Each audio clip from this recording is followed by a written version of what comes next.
So I think I finally found a case for this little FM tuner project.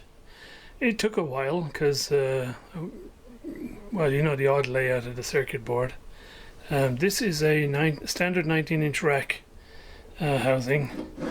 Comes with the ears and everything, although I won't be using those.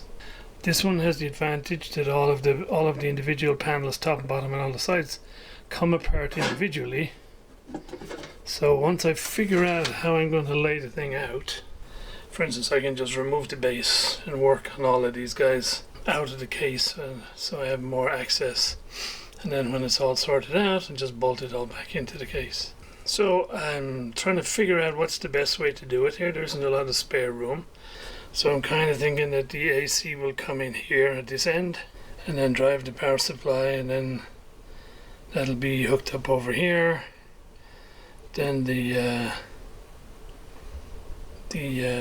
multi-way trim pot, which will connect here, will be somewhere over here on the front panel, and there'll be left and right out on the back here somewhere, and there'll be a few other things like the tuning LEDs and the stereo mono switch and all that stuff, which will be on the front.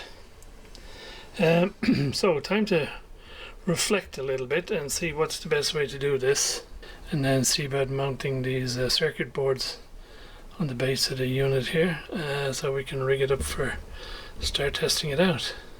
The one challenging area is how to do an indicator as to, as you traverse the stations, because this original project for me is a kind of a cop-out, because it just said get a small edge meter, like you'd see in like a car battery charger or something, and they even provided you a little mock-up of a decal to put in there, and so basically you'd have a little thing like this size for the whole traverse of the dial. And so I thought, I don't really want to do that. We're going to have to do something that has a nice long dial in it. Whether that's going to be electrical or mechanical or electromechanical or what, I don't know. So that I got to work on. Open to all sorts of ideas. So any suggestions, please drop a line, and we'll see what we can come up with.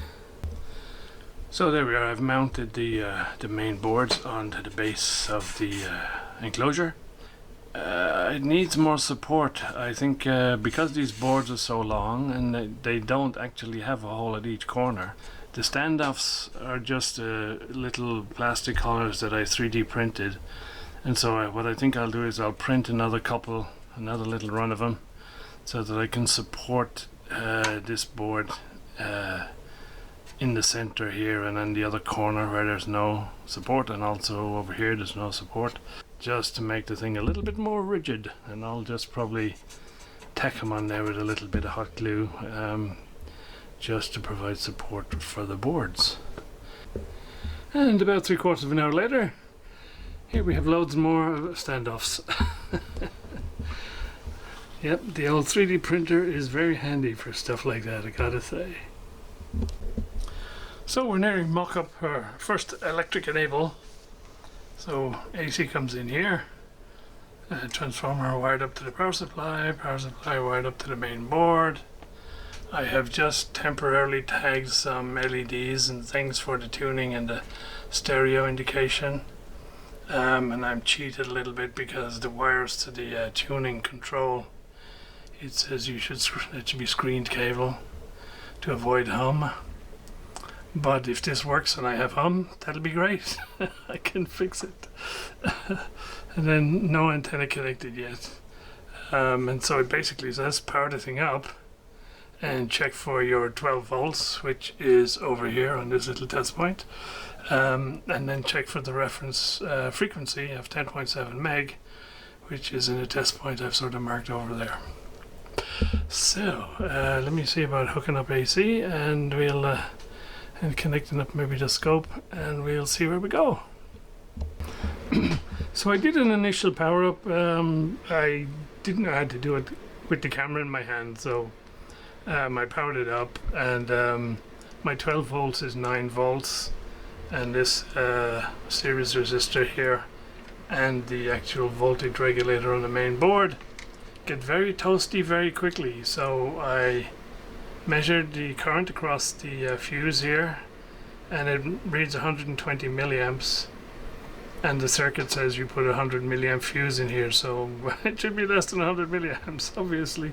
I didn't have a 100 milliamp fuse, so I had like a 500 milliamp one or something in there, so it didn't blow, but clearly something is draining too much current somewhere, and so I'll have to go and do some head scratching and then get back into doing some troubleshooting. But first, methinks a cup of tea is in order. Well guys, after a fair amount of faffing around with this thing, what I discovered is the AC out of this transformer, which should be 24 volts, was more like 33 volts, and I hadn't checked it before. So 33 volts went in here, and through the bridge rectifier you get like about 40 volts DC coming through the fuse and going straight into the regulator via a current limit resistor.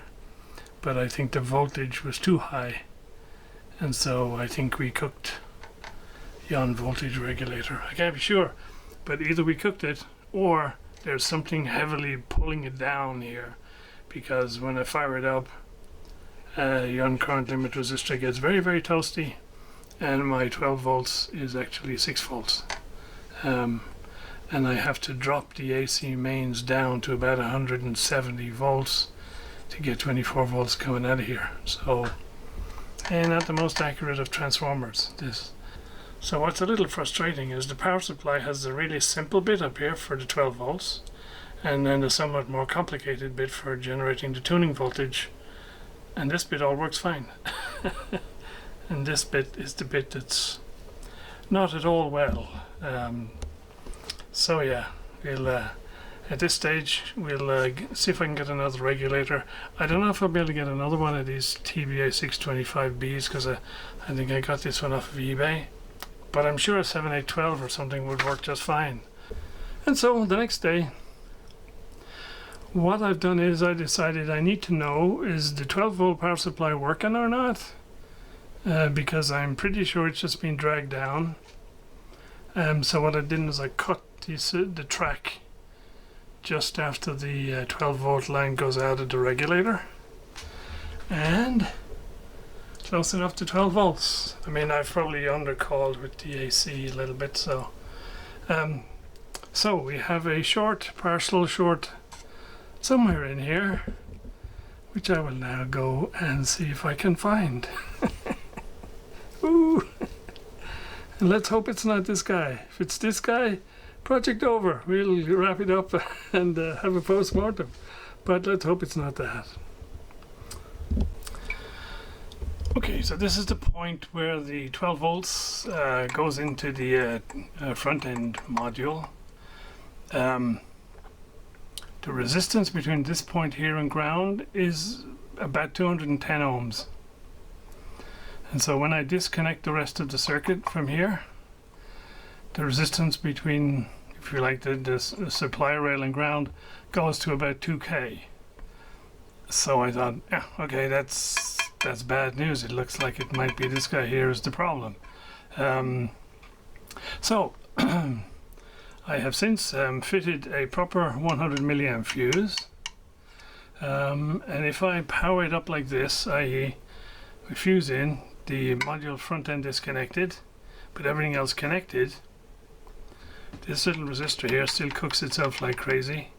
So I have like 20 something volts going into it, and there's only about 6 volts coming out of it.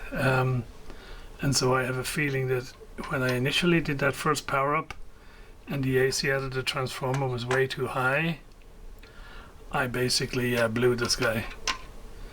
And so it's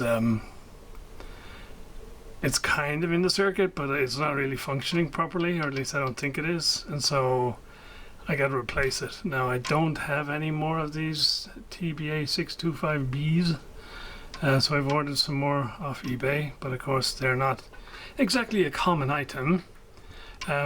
However, I do have somewhere in my stash, I dug it out earlier. Bear with me a minute. I do have a bunch of 7812s.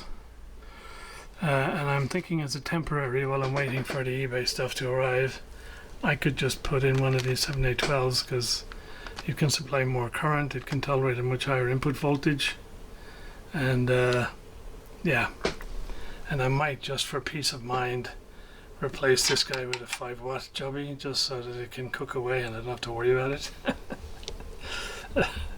Yeah, this was going to fight me all the way, I think, but yeah, what else would I be doing? So today's little trial. I've been messing with this for a couple of days and it's been driving me nuts. And so in desperation, on the assumption that there's a partial short somewhere here, I had a look at the old thermal thing, and sure enough, right up here, which is where the two transistors are for driving the tuning LEDs, this looks really hot. I mean, down here is the resistor, which we know is hot anyway, and over on the right is the actual regulator itself, which is it's not hot, but it's warm, right? And so I checked everything all around this area here, which looked hot, just passively with the thing switched off, switched it on to have another check, and suddenly everything is fine now. I have my plus 12 volts.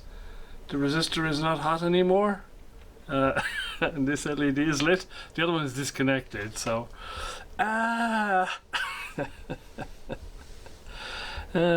so yeah, we'll see if this is a stable situation or not. So in the interim, as you can see, I got rid of the power transformer out of the circuit just in case, and I had this monstrous of a thing here, which is you know, but at least it has a solid 24 volts, and I didn't have to worry about it being underrated, like maybe this one is underrated, I don't know. But since now my short circuit seems to have gone away, I can probably put this one back in the circuit. Well, we shall continue and see whether this situation remains stable or we get back into our short circuit later. But at least, yeah, a step has been made. I'm not sure if it's forward or not. We shall see. Okay, I think I'll stop here and we'll call it a day, because I think this has been dragging on long enough. So I've reconnected the front end module here, and all still seems to be okay. I have my 12 volts. Nothing is overheating unduly. This guy is a little bit warm, but nothing too terribly concerning. I measured the current flow here, and it's about 40 milliamps, which is way better than what we had before. So I think we're heading in the right direction. My next will be to sort out the reference oscillator, which at the moment doesn't seem to be there, so I'll have to go looking at that. But yeah, if you made it this far, way to go. Thank you so much. So yes, we keep at it. This one is gonna obviously make me work for it, but yeah, fun and games. Alright guys, more to come, and hopefully not too distant future, when we finally get this thing to sing a little bit. Cheers for now, bye!